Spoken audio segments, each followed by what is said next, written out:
Welkom by die Olielamp, die harmonie van klank en lig. My naam is Cornel Meyer en jy luister na die Olielamp se potgooi. Goeiedag en welkom by nog 'n episode van die Olielamp se potgooi. Saam met my in die ateljee is Tannie Saskia Meyer. Baie welkom. Vertel 'n bietjie ons kykers wie is Tannie en waar vandaan kom Tannie? Baie dankie Cornel en baie dankie vir die geleentheid. Cornel, my hart klop maar vir Christelike gereformeerde onderwys my hele lewe lank. Ek onthou ek was nog 'n student van 19 jaar oud en toe word Posma gestig en watter student woon nou so 'n vergadering by, maar ek was daar 19 jaar oud. So my hele lewe is ek maar toegewy aan gereformeerde onderwys. Tans is ek baie bevoorreg om die skoolhoof van die gekombineerde gereformeerde skool Posma te wees. Ek was ook vir 10 jaar die uitvoerende hoof van die Instituut vir Christelike Onderwys. By baie van die luisteraars sal dit dalk bekend wees as ARSU, Aksie Reformatoriese Skoolonderrig. En tans is ek baie bevoorreg om ook te dien op AROS se raad, as 'n raadslid. Ek is nie meer die uitvoerende hoof by die Instituut vir Christelike Onderwys nie, maar ek sit wel op die raad en ek is direk nog betrokke by die ontwikkeling van Christelike onderwysmateriaal. En dan is ek ook diensbaar op die Christelike Deputate vir Onderwys. Dis die nasionale deputaatskap. En ek dink die Here rus 'n mens toe, nie vir jouself nie, maar om te deel met die gemeenskap. Ja. Sure, nee, so dan net omtrent 'n vinger so in al die gereformeerde onderwyspaais, so van gereformeerde om die studente op te lei na die skole en selfs by 'n skool self ook. So ek dink dis presies die regte persoon met wie hierdie onderhoud gevoer word. Dis alles net genade, Cornel. Mens sien hoe die Here mens lei en toerus om hierdie taak te kan uitvoer. So vir ons luisteraars, hierdie episode handel oor die gereformeerde onderwys en alles wat daarmee gepaard gaan. Wat sou Tannie beskou as die verskil tussen Christelike en 'n neutrale onderwys? Cornel, dis regtig 'n baie belangrike vraag, want ek dink dit is iets waarmee ouers ook baie keer worstel. En dan, veral as dit oor skoolkeuses gaan, en hulle sal baie gou sê, maar die skool is nog Christelik, miskien 'n openbare skool, want hulle open in die oggend en hulle sluit af in die middag met gebed. Ons praat dan altyd van so 'n toebroodjie skool. So aan die begin en die einde lyk dit asof dit Christelik is, maar wat binne in die skool aangaan, is eintlik die sogenaamde neutrale onderwys wat hulle daar probeer handhaaf. Nou, daar kan nie so iets bestaan nie. So ek gaan kortliks vir jou verduidelik. Christelike onderwys is doelbewus gesentreer rondom die woord van God en ons bely dat Christus ons leermeester is in elke liewe vak, elke liewe aspek van 'n Christelike skool. En dit word benader van die oortuiging dat God die skepper is, die onderhouer is en die regeerder van alles. Dan in 'n Christelike skool vind daar voortdurend Bybelse integrasie plaas. So dis baie belangrik om so daarna te kyk. Dit is nie 'n sousie wat ons oorgooi nie. Ons druk nie 'n teksvers hier en daar in en probeer kinders rondom dit te vorm nie. Dit is 'n integrasie sodat die kinders op die ou eind die werklikheid kan sien as wat is die waarheid binne in die werklikheid. En dan wil ek sê waarheid met 'n hoofletter. Ja. Wat is ons enigste waarheid? En dit word dan in 'n Christelike skool gedoen deur te fokus in die kurrikulum om vir die kinders te leer wie is God. Ons praat altyd van die godsaanskouing, so hulle moet die eienskappe van God leer ken ook in die vakke. En dan sê ons ook hulle moet leer wie hulle as mens is en dan is dit belangrik dat hulle ook weet hulle is geskape deur die mens, daar was die sondeval, die herstel in Christus. So daardie aspekte is belangrik en dan leer ons hulle ook op 'n geïntegreerde wyse hoe om na die skepping te kyk. So dit is so bietjie in kort wat ek sou sê die kenmerke daarvan is. Neutrale onderwys beweer dikwels dat hulle onpartydig of objektief kan wees, maar in werklikheid weerspieël dit eintlik 'n sekulêre lewensbeskouing. Nou daar is nie regtig neutrale grond nie. Jy dien of Christus of jy dien nie Christus nie. Jy bely of Christus is die hoof van alles, van elke liewe ding in die klaskamer, buite die klaskamer, as ons in 'n skoolomgewing praat, of hy's nie die koning op elke gebied nie.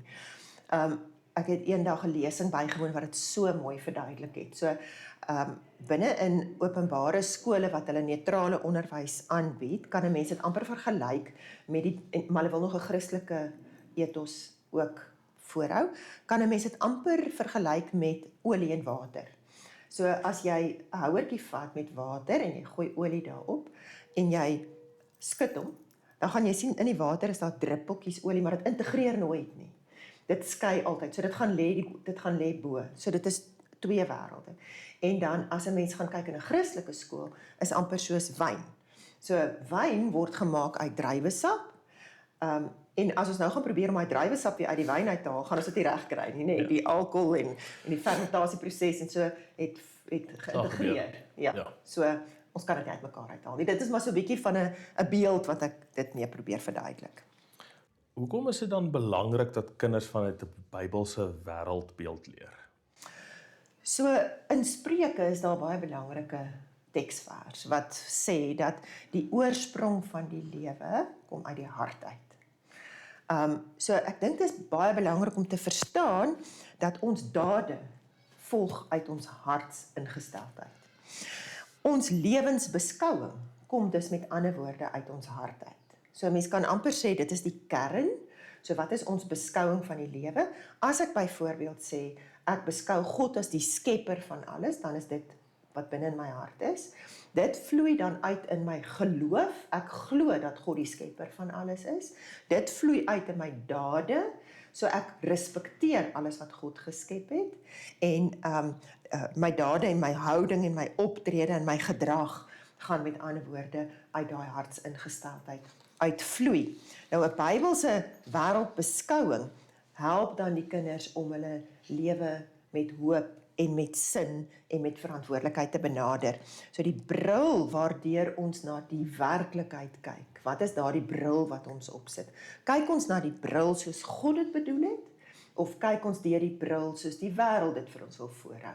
So dis regtig baie belangrik dat ons vir kinders leer deur watter bril hulle die lewe moet beskou. En ek dink as 'n mens dit reg kry, dan kan 'n kind altyd bely in voorspoed en in teëspoed God regeer. Ja. Want dit is sy lewensbeskouing. Ja, en as 'n mens, ek dink soos wat Tannie noem van die bril, wat daai bril is, dis hoe jy alles in die natuur ook kan raak sien, alles jy kan weet God se hand is oral daar betrokke. Ja. Ek kan seker ook nou noem dat die humanis het ook 'n bril. Hy het ook 'n lewens- en wêreldbeskouing. En in die middel, in sy hart, is die mens. Ja. Die moslim het ook 'n lewens- en wêreldbeskouing. Die boeddhis het ook 'n lewens- en wêreldbeskouing. So ons wil graag die kinders se lewens- en wêreldbeskouing hier vorm vanuit die woord uit. En dat die woord van die Here hulle bril is, waardeur hulle kyk. Ja. En dan so by, soos dan net nou 'n bietjie so vinnig genoem van die wetenskap of in die vakke en so, en hoe pas geloofsvorming in by vakke soos wetenskap, geskiedenis of kuns? Ek dink mense kan amper daai vraag deurtrek na elke liewe vak, nê? Ja, ek dink dis maar 'n bietjie voorbeelde, want kyk, mense sien baie keer natuurlik mense die Bybelvakke op skool en so. Ek het bietjie meer gedink juis omdat dis nie vakke waar die wêreldse natuur gewoonlik God raak sien nie. Ja. Dus daarom het ek juis hierdie 3 beklemtoon, maar dit is op die ou uit al die vakke. Ja. So ek dink weer eens is dit die bril wat ons opsit om na hierdie vakinhoud te kyk. En dan dink ek is daar so 'n mooi teksvers, Psalm 36 vers 9 wat sê in u lig sien ons die lig. Ja. En ek dink dit is nogal Aaron se lese ook. So ons probeer vir die studente ook daar te leer in u lig sien ons die lig. Die Bybel gee dan met ander woorde vir ons die basis waarop alle kennis rus. Ware kennis kan net in Christus gevind word. En dit moet ons integreer in elke vak. Nou, as ek kortliks kan verduidelik, in wetenskap moet ons vir die kind aandui en wys dat die orde en die wysheid van God daar sigbaar word. So die kind moet gelei word tot verwondering, en dit doen jy nie deur 'n teksvers net hier te plak of 'n teksvers daar te plak nie. Dit is 'n geïntegreerde proses. En dan moet hulle ook hier leer, baie belangrik, hy is die skepper, hy is die onderhouer en hy is die regeerder van alles in die wat ons mag ken van God in die wetenskap, in die natuurwetenskappe. Nee, so ek dink dit is baie belangrik. In die algemene kurrikulum wil hulle daardie ook skei en hulle sal byvoorbeeld ook die evolusie as 'n feit voorhou. Ja. Ek het juis nou hierdie week het ons by die deputate weer hieroor gepraat, dat mense sê hulle is 'n Christelike skool en dan as jy hulle leermateriaal oopmaak, dan sê dit nee, miljoene jare en die mens uit dit en dat ontstaan. So nou skei ons weer die goed. Nou kyk ons nie uit die bril van God is die skepper nie. Dis vreeslik belangrik dat 'n mens hierdie basis of hierdie fondament van baie jongs af vir die kinders leer, want die eerste ding wat hulle op universiteit leer as hulle in 'n natuurwetenskap rigting ingaan, is die evolusie. Ja. En 'n mens moet met ander woorde daai basis baie mooi vasmaak. En dan in geskiedenis dink ek is baie belangrik dat die kinders sien dat God alle gebeure op hierdie wêreld in sy hand hou. Ons praat altyd van die verbondsgeskiedenis of die heilshistoriese geskiedenis en die kerk se geskiedenis en die wêreld se geskiedenis. Ja. Maar die wêreld se geskiedenis is nie geskei van die openbaringsgeskiedenis wat ons in die Bybel het nie. Ja. God hou alles in sy hand.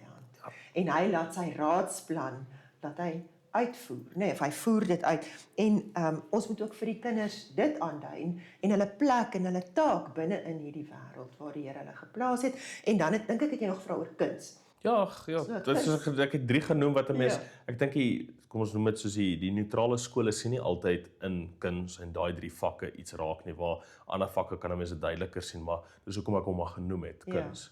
Ja, weet jy, kuns is so 'n omstrede vak en kuns is nie net die beeldende kuns nie. Kinders wat gedigte skryf of verhale skryf of musiek doen of drama doen het ook alles te doen met kuns. Ja. En dit is so dat die wêreld vir hulle baie dinge opdis wat onder die vaandel van kuns kan deurgaan, so die sogenaamde kunstenaarsvryheid. Maar ek dink dit is tog belangrik dat die Here ons as mense ook geskep het as kreatiewe wesens, wat ook iets van die beeld van God mag uitstraal, maar met 'n beperking. Ja. En daai beperking is, alles wat jy doen moet tot eer van God wees en tot heil van jou naaste.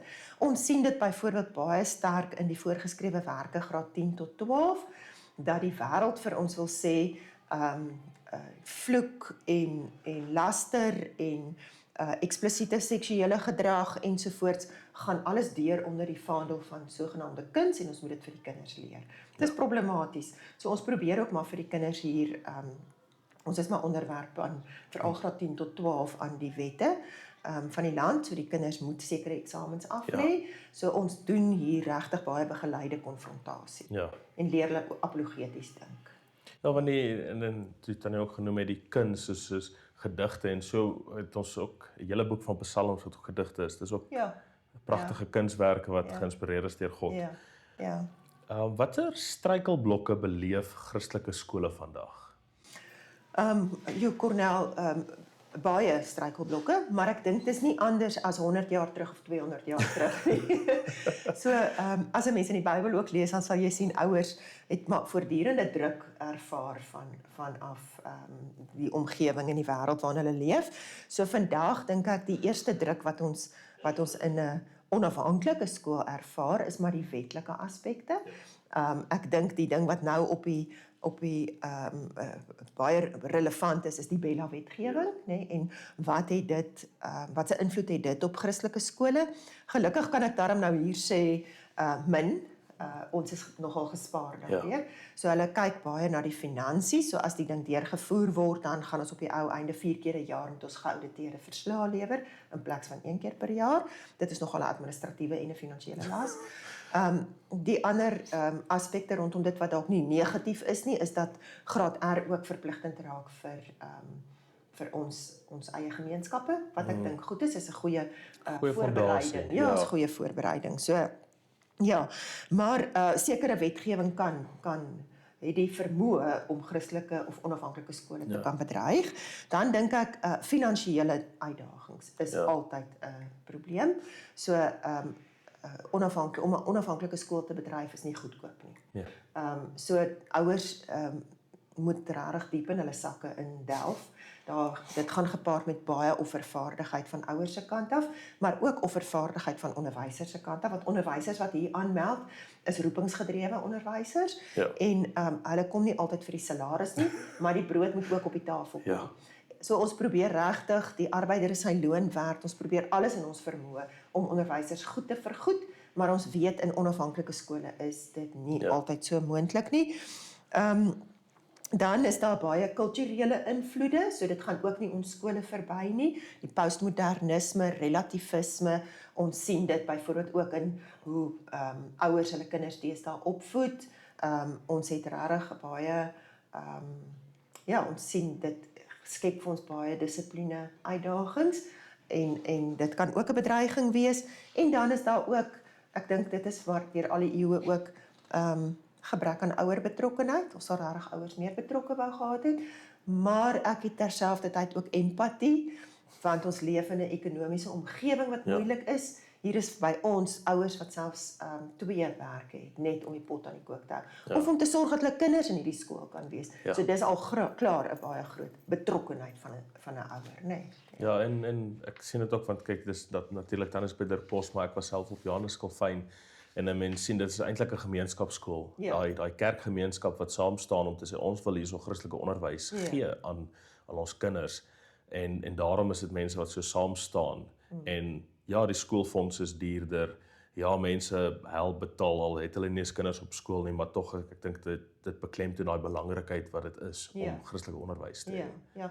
Daar's baie uitdagings, maar ek dink as ons mense om 'n tafel gaan sit, is daar nogal baie oplossings vir die uitdagings. Daar's nogal baie geleenthede en ek dink dit is belangrik. Ek het ook gesien met Johanneskolfyn, soos wat as die staat befondsing sny of ietsie, dan as jy jou oë uitvee, dan skenk hierdie oom dit en hierdie tannie dit en almal maak werk, en as jy weer kyk, het jy nie 'n negatiewe finansiële jaar nie, maar positief. En ek dink dit is wonderlik hoe ons so geseënd word met gemeentes wat dit sterk ondersteun. Ja, ek moet hier ook sê, en ek sê dit nou regtig uit, jare se betrokkenheid by Der Posma, die Here voorsien altyd genoeg dat sy taak hier uitgevoer kan word.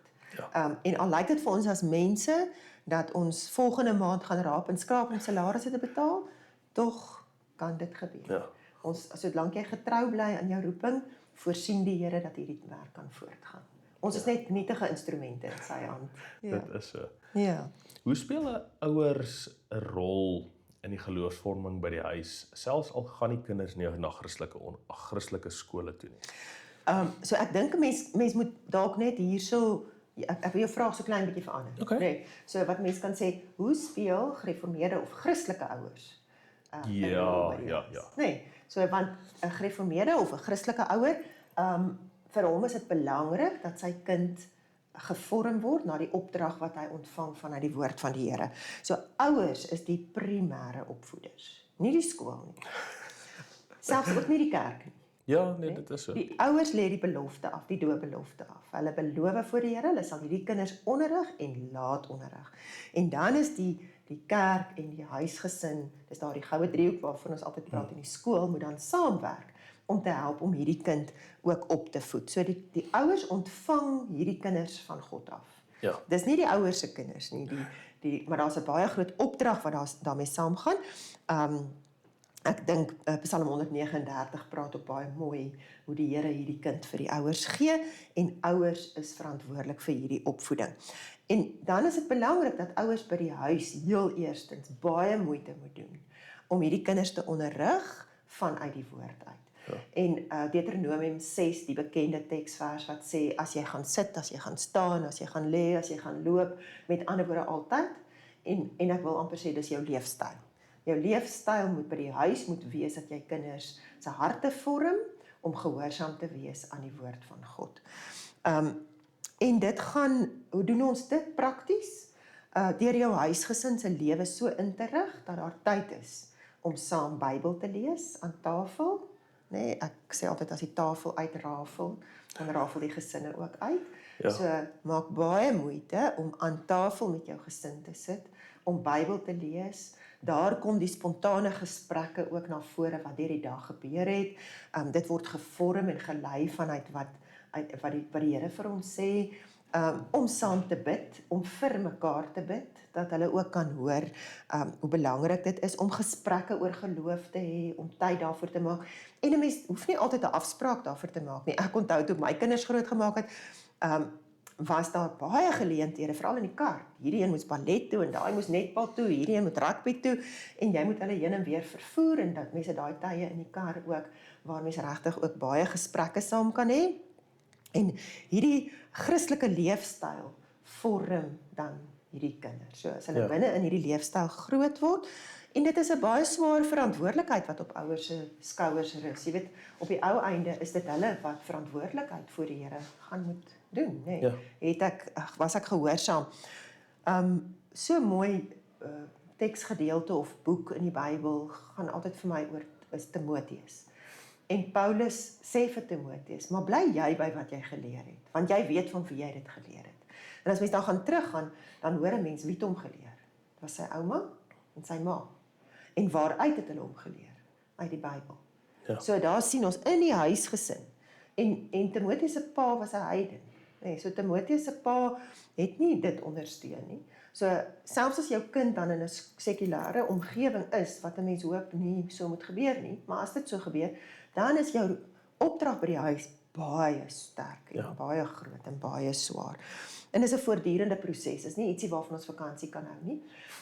Psalm 144 sê dit ook mooi. Daar's 'n gedeelte, een teksvers, dit gaan na daar oorwinning is na oorlog en Dawid sê die skure was vol en so, maar die belangrike ding wat Dawid daar sê is dat ons seuns mag wees soos plante wat goed opgelei is en ons dogters uitgekap soos hoekpilare.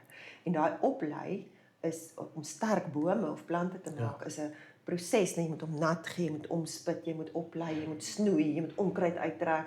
Om 'n pilaar uit te kap is met die hand tot hy mooi gevorm is en sterk is. So dis 'n baie lang proses voor mense daarby uitkom. Ons het nou so 'n bietjie Jan geraak en dis ons afsluitsvraag vir hierdie episode. Hoe kan kerke en skole saamwerk tot kinders se geestelike groei? Goed, ek dink is baie belangrik dat ons net eers sê wat is elkeen se rol. Nee. Ja. So die kerk kan nie inmeng of indring in 'n ouer amp nie.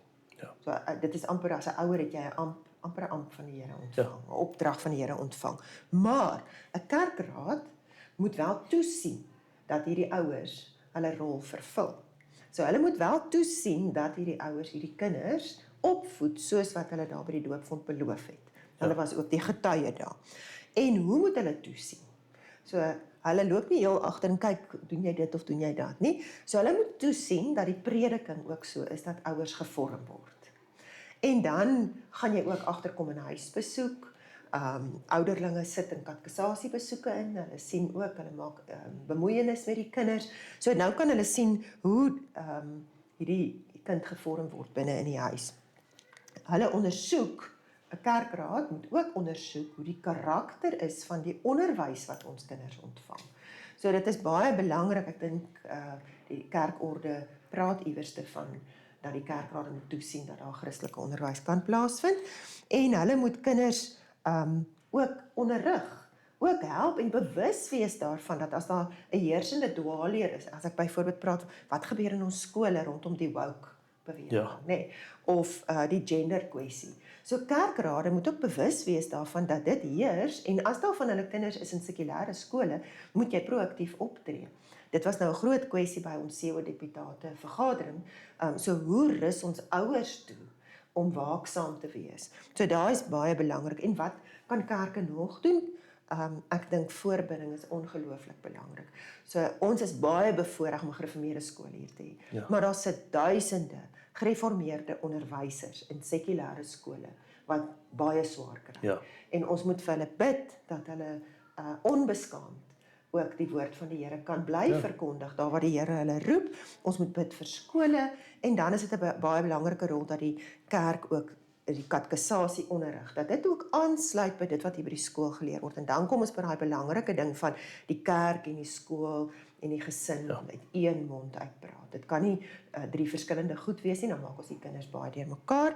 En dan dink ek is ook belangrik, ons probeer hier by die skool dit regtig baie te doen, dat ek weet, elke liewe kind in hierdie skool is 'n skapie in 'n kudde. So, en daardie kudde het 'n dominee. So as ek sien, hier is 'n skapie wat bepaalde uitdagings het wat ons nie by die skool kan aanspreek nie, sê maar maatskaplike of sosiale uitdagings of so, of dit gaan swaar in die gesin, dan skroom ek nie om die predikant te skakel nie. En te sê, ek dink Daar moet 'n bietjie bemoeienis gedoen word met hierdie gesin op 'n pastorale vlak. So op daardie manier werk ons ook saam en ek dink dan maak ons mekaar se hande sterk. Dit is glad nie 'n kwessie van dat ons gesinne bespreek nie. Ek dink net ons sien partykeer in die klaskamer 'n ding wat uitkom wat ons nie kan hanteer nie. En dan dink ek is dit wonderlik om te weet daar is 'n predikant wat kan intree en wat 'n bietjie daar kan help. Ja. En dan saam help 'n mens dan weer om vir daardie gesin 'n bietjie sterk te wees. En wanneer die kerk en die gesin en die skool so mooi kan saamwerk en so kan integreer, is dit op die ou einde versterk dit hierdie kind se identiteit in Christus. Ja. En dan Cornel net om saam te vat, dink ek, die groot doel van Christelike onderwys word so mooi saamgevat weer in Timoteus 3, waar Paulus ook sê dat die hele skrif is deur God ingegee. En ons leer die kinders, ons weer help om te weer lê, te reg te wys, te onderrig, te begelei en hulle op die ou einde toe te rus vir elke goeie werk, volkome toe te rus. En ons verstaan nie altyd daai volkome nie, want dit klink of dit volmaak is. Dis nie volmaak hier op aarde nie, maar die Here sê ons moet hierdie kinders, ons moet werk daarvan maak om hulle toe te rus, dat hulle hulle opdragte, hulle roeping kan uitvoer. Ja, dan het nou ook so mooi genoem van die kerkrade wat Christelike onderwys daarmee help. Ek het so 2 episodes terug met Dominee Erik van Alten gepraat oor die bietjie geskiedenis van ons kerk, Vrygereformeerde Kerk Suid-Afrika. En toe noem hy ook soos daar die onderwys begin met hulle het op Saterdag die kinders Christelike onderwys gegee. Ek was nog op so Saterdag skool. Dit was nie lekker nie. Nee, Saterdag wil mense as kind gaan speel en so. Maar ons kon nie netbal, dit was die offers wat ons gebring het. Ons nie netbal gespeel nie. Jy het Saterdag skool toe gegaan. Die ouers het baie erns daarmee gemaak. Ja. En die ander wat Tannie ook genoem het is ook soos hoe kinders baie keer hoe praat 'n mens met kinders veral as met die woke beweging of die LGBTQ beweging, die alfabet beweging. Ek het ook so 'n maand terug vorige episode is met professor Henk Stoker ook oor bietjie die transgender en so beweging en vir ons luisteraars as julle dit wil gaan luister, dit behoort episode 15 te wees. So skakel in. As ek reg is, dan gaan hy nou ook binnekort hier met die jeug by Kandelaar daaroor gesels. Dis korrek. Ja, ons wil dit ook nog gaan. Dis dieselfde enetjie. Ja, ons moedig dit aan en dan kan daar ook 'n bietjie gesprek wees. Ja. Dit is belangrik, né? Hierdie is ook toerusting vir dit ons. Dit is. Aan ons luisteraars, hierdie episode het tot 'n einde gekom. Tannie Saskia, baie dankie vir Tannie se tyd. En dan groet ons julle totsiens. Baie dankie, dit was 'n voorreg. Totsiens. Hierdie potgooi word vervaardig en aangebied deur myself, Cornel Meyer. En ek, Christian Grobler, vervaardig die klank. Nuwe episodes van die Olielamp se potgooi word elke maand vrygestel. Die Olielamp potgooi is beskikbaar op ons webtuiste, as ook Apple en Spotify podcast. Teken in sodat jy nooit 'n episode mis nie. As jy enige vrae het of self oor 'n onderwerp wil praat, stuur vir my gerus 'n e-pos na olielamp.podcast@gmail.com.